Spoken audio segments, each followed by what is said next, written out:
Press Secretary Karine Jean-Pierre is holding the daily press briefing. Actor Matthew McConaughey is joining the briefing today to discuss the push for gun reform legislation. He is from Uvalde, Texas, and is a gun owner. Let's watch.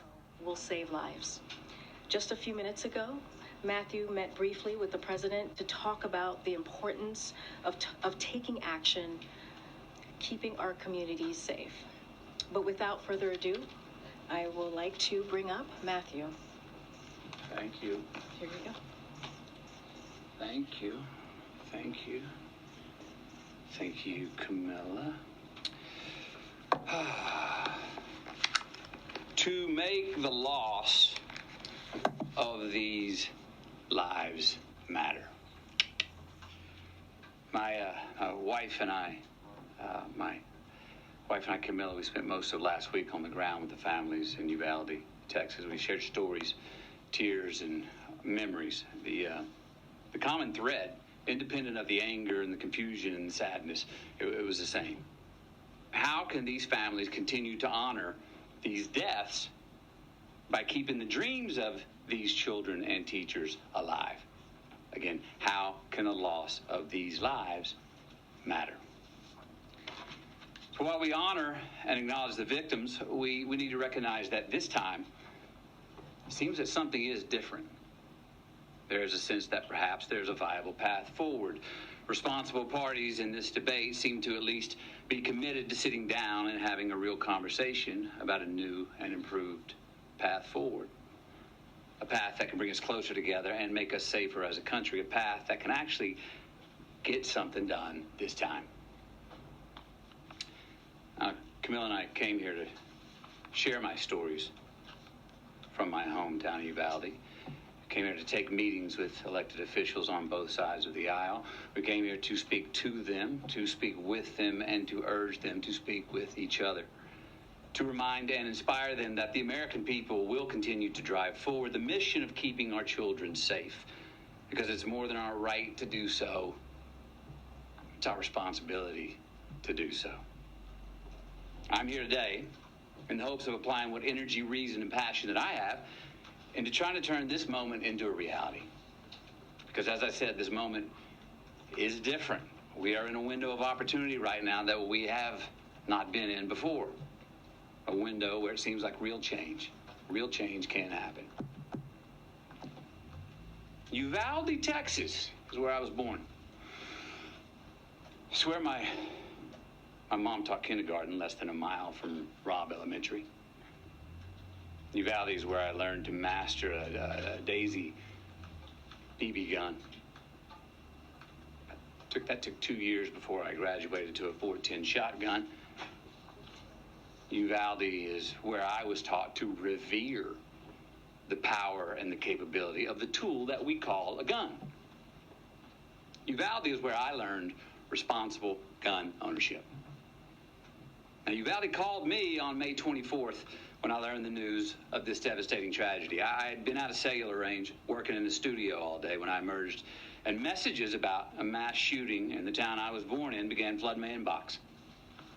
In a bit of shock, I drove home, hugged my children a bit tighter and longer than the night before, and then the reality of what had happened that day in the town I was born in set in. So the next morning, Camilla, myself, and the kids, we loaded up the truck and we drove to Uvalde. When we arrived a few hours later, I got to tell you, even from the inside of our vehicle, you could feel the shock in the town. You could feel the pain, the denial, the disillusion, anger, blame, sadness, loss of lives, dreams halted. We saw ministries, we saw first responders, counselors, cooks, families trying to grieve without it being on the front page news. We met with the local funeral director and countless morticians who hadn't slept since the massacre the day before, because they've been working 24/7 trying to handle so many bodies at once, so many little innocent bodies who had their entire lives still yet to live. And that is there that we met two of the grieving parents, Ryan and Jessica Ramirez. Their 10-year-old daughter, Alethea. She was one of the 19 children that were killed the day before. Now, Alethea, her dream was to go to art school in Paris and one day share her art with the world. Ryan and Jessica were eager to share Alethea's art with us and said if we could share it, that somehow, maybe that would make Alethea smile in heaven. They told us that showing someone else Alethea's art would in some way keep her alive. Now, this particular drawing is a self-portrait, all right, of Alethea drawing with her friend in heaven looking down on her, drawing the very same picture. Her mother said of this drawing, she said, you know, we never really talked to her about heaven before, but somehow she knew. Alethea was 10 years old. Her father, Ryan, this man was steady. He was uncommonly together and calm. When a frazzled friend of his came up and said, how are you so calm? I'd be going crazy. Ryan told him, he said, no, you wouldn't. No, you wouldn't. You'd be strong for your wife and kids because if they see you go crazy, that will not help them. Just a week prior, Ryan got a full-time line job, stringing power lines from pole to pole. And every day since landing that well-paying full-time job, he reminded his daughter Alethea, he said, girl, Daddy gonna spoil you now. Told her every single night, he said, Daddy's gonna take you to SeaWorld one day.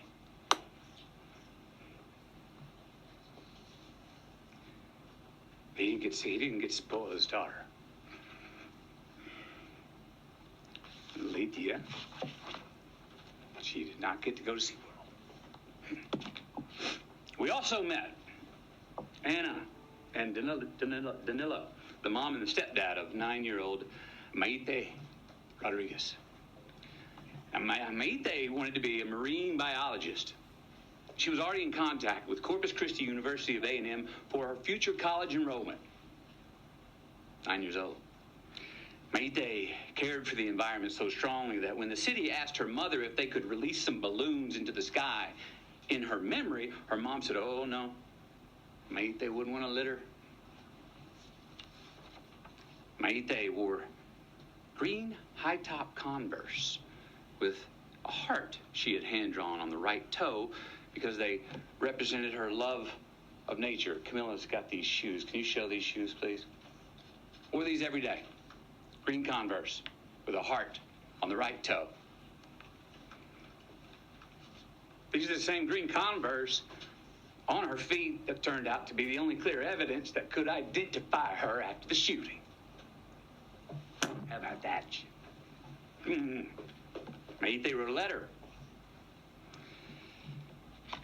Her mom said if Maite's letter could help someone accomplish her dream, that then her death would have an impact. And it would mean her dying had a point and wasn't pointless.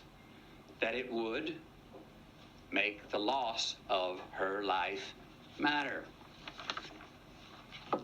The letter reads,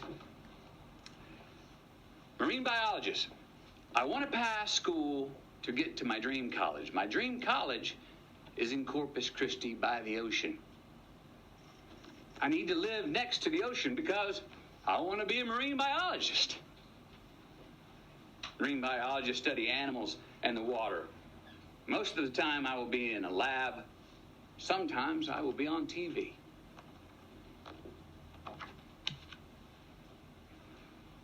Then there was Ellie Garcia, a 10-year-old, and her parents, Stephen and Jennifer.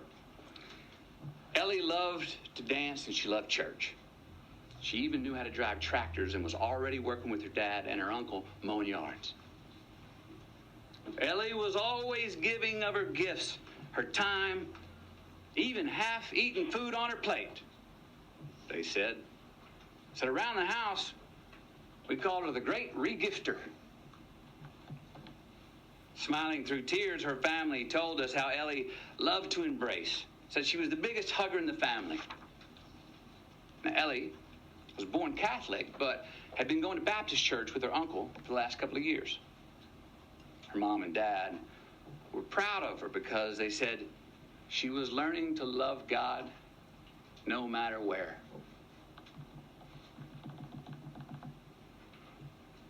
The week prior to her passing, she'd been preparing to read a verse from the Bible for the next Wednesday night's church service. The verse was from Deuteronomy 6:5.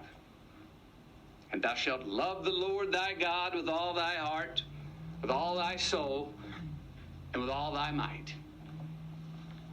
That's who Ellie was becoming. But she never got to read it in service on that Wednesday night. Then there was a fairy tale love story of a teacher named Irma and her husband Joe. What a great family this was. This was an amazing family. Camilla and I, we sat with about 20 of their family members in their living room, along with their 4 kids.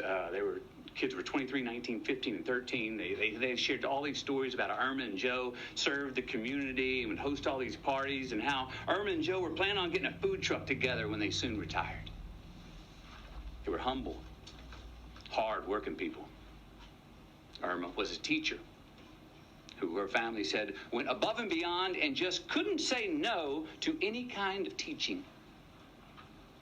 Joe had been commuting to and from work 70 miles away in Del Rio for years. Together they were the glue of the family. Both worked overtime to support their 4 kids. Irma even worked every summer when school was out. The money she had made 2 summers ago paid to paint the front of the house. The money she made last summer paid to paint the sides of the house. This summer's work was going to pay to paint the back of the house. Because Irma was one of the teachers who was gunned down in the classroom. Joe, her husband, literally died of heartache the very next day when he had a heart attack.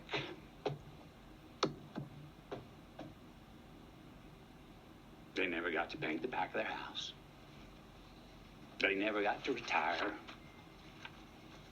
And they never got to get that food truck together.